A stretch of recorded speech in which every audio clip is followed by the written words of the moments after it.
Deep below the busy streets of Shanghai, the Shelter nightclub is open for business. Its name is particularly apt. It's the latest occupant of what was one of the many bomb shelters built in the city during the 1960s and 70s. Thousands were excavated as fears of air raids by the then Soviet Union grew in the face of souring relations between the two communist countries. Today, those who followed the dark tunnels to its dimly lit night spot interior say it's a friendly kind of place to be. I wanted to come last week because I liked the music. When I walked through the tunnel, the place was already rocking.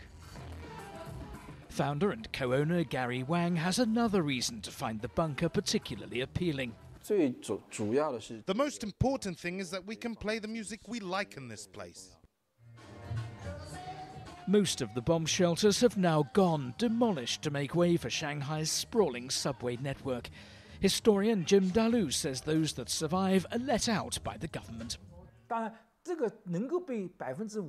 the 5 to 6% of the shelters that are still usable today, he says, they have to be of a certain standard. They have electricity and water supplies and proper ventilation. You can have an office in there or stage small events.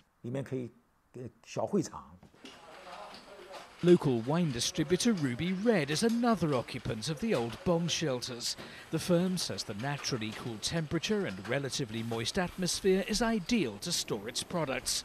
The shelters were built all those years ago for protection from bombs that never fell. More than half a century on, they're finding a whole new lease of life in a very different world political climate.